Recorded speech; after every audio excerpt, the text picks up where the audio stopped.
Class 6 SST Theme A, Chapter Landforms and Life. Hello students, कैसे हैं आप सब? वेलकम। आज हम एनसीईआरटी सोशल साइंस का एक बहुत ही इंटरेस्टिंग और इम्पॉर्टेंट चैप्टर समझने वाले हैं, लैंडफॉर्म्स एंड लाइफ।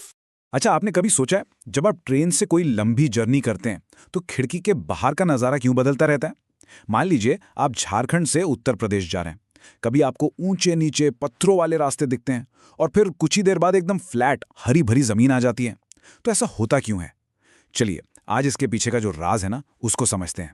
तो चलिए फटाफट देखते हैं कि आज हम क्या क्या कवर करने वाले हैं। हम अर्थ के बदलते चेहरे यानी उसके बेसिक प्रोसेसेस के बारे में जानेंगे। फिर हम अपनी जर्नी शुरू करेंगे आसमान को छूते माउंटेन से, फिर ऊंचे प्लेटोस पर और फिर पहुंचेंगे विशाल प्लेन्स तक। और हाँ, आपके लिए एक स्पेशल एग्जाम बूस्टर सेक्शन भी है जिससे आपको फुल मार्क्स लाने में हेल्प मिलेगी। और लास्ट में होगा एक क्विक रिकैप और एक मजेदार क्विज। तो चलिए इस सफर को शुरू करने से पहले कुछ बेसिक चीजें हैं जिनको समझना बहुत जरूरी है। सबसे पहला सवाल तो यही आता है कि ये लैंडफॉर्म आखिर होता क्या है। देखिए, बहुत सिंपल है। हमारी अर्थ के सरफेस पर यानी उसकी सतह पर जो अलग अलग नेचुरल शेप्स हम देखते हैं, जैसे कहीं पहाड़ है, कहीं मैदान है, कहीं पठार है, बस उन्हीं को हम लैंडफॉर्म कहते हैं। वैसे तो लैंडफॉर्म्स कई तरह के होते हैं, लेकिन हम मोटा मोटी उन्हें 3 मेन कैटेगरीज में डिवाइड करते हैं: माउंटेन्स यानी पर्वत, प्लेटोज यानी पठार और प्लेन्स यानी मैदान। लगभग सारी जमीन इन्हीं 3 टाइप्स में आ जाती है। तो तैयार हैं?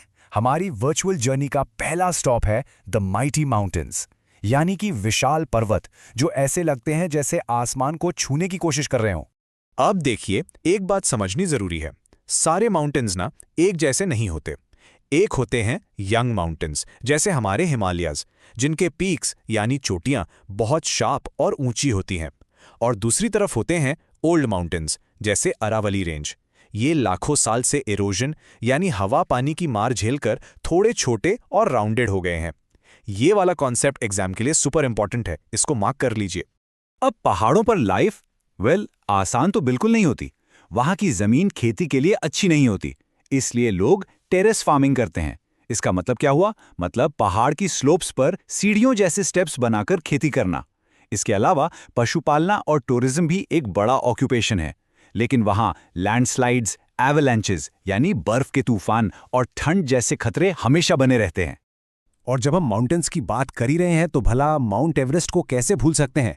ये 8,849 मीटर्स ऊंचा है, दुनिया का सबसे ऊंचा पीक। एक इंटरेस्टिंग बात बताऊं, नेपाल में इसे सागरमाथा और तिब्बत में चुमोलुंगमा भी कहते हैं। चलिए अब माउंटेन से थोड़ा आगे बढ़ते हैं और चलते हैं हाई प्लेटोज की तरफ। पता है इनको आप क्या कह सकते हैं? अर्थ का टेबल टॉप। इमेजिन कीजिए एक ऊंची जमीन जिसका ऊपर का हिस्सा एकदम फ्लैट हो, बिल्कुल टेबल जैसा। तो डेफिनेशन बिल्कुल साफ है।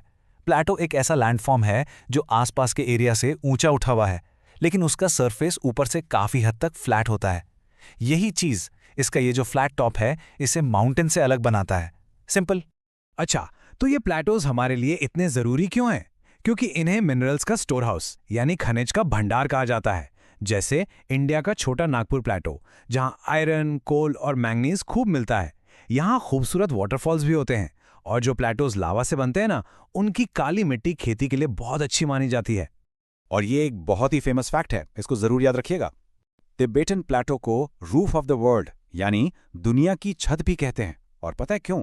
क्योंकि ये दुनिया का सबसे ऊंचा और सबसे बड़ा प्लेटो है। अब हम आते हैं हमारी जर्नी के आखिरी और शायद सबसे इंपॉर्टेंट हिस्से पर, द वास्ट प्लेन्स यानी विशाल मैदान। इंपॉर्टेंट इसलिए क्योंकि दुनिया की ज्यादातर सिविलाइजेशन और पॉपुलेशन यहीं पर बसती है। तो प्लेन्स इतने खास क्यों हैं? सबसे पहली बात, ये बनते कैसे हैं? ये नदियों द्वारा लाए गए सेडिमेंट्स यानी कि मिट्टी और कंकड़ से बनते हैं, जिससे इनकी जमीन बहुत फर्टाइल मतलब उपजाऊ हो जाती है। यहाँ खेती करना, घर बनाना, सड़कें बनाना सब कुछ बहुत आसान होता है। और इसी वजह से प्लेन्स सबसे ज्यादा डेंसली पॉपुलेटेड होते हैं। आपको अंदाजा है इस बात का? सिर्फ और सिर्फ इंडिया के गंगा प्लेन में लगभग 40 करोड़ लोग रहते हैं। सोच के देखिए, ये हमारे देश की टोटल पॉपुलेशन का 1/4 से भी ज्यादा है।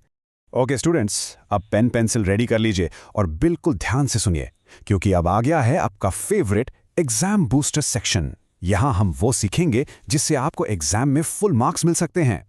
देखिए, एग्जाम में ये सवाल बहुत बार पूछा जाता है, मैदान पहाड़ों के कंपैरिजन में ज्यादा घनी आबादी वाले क्यों होते हैं? चलो मैं आपको बताता हूं कि इसका परफेक्ट आंसर कैसे लिखना है। आंसर लिखने का सबसे बेस्ट तरीका है कि आप पॉइंट्स में लिखें। चलिए देखते हैं कैसे।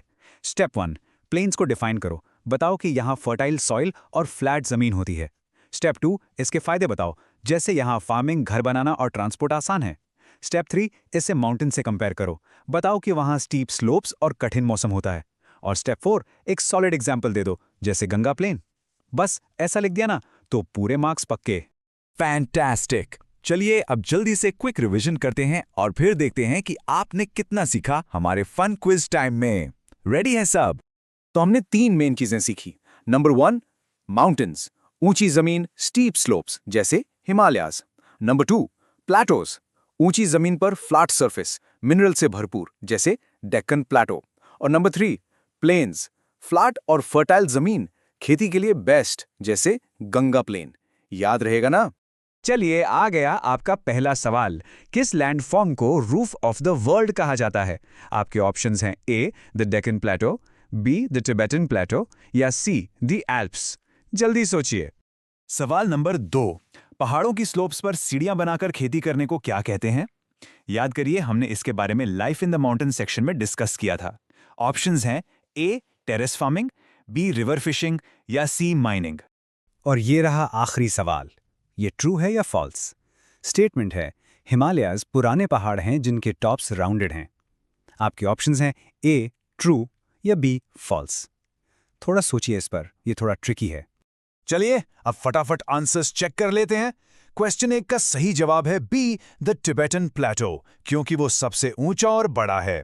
क्वेश्चन 2 का आंसर है ए टेरेस फार्मिंग और क्वेश्चन 3 का आंसर है बी फॉल्स, क्योंकि हिमालयाज तो यंग माउंटेन्स हैं जिनके पीक्स शार्प होते हैं।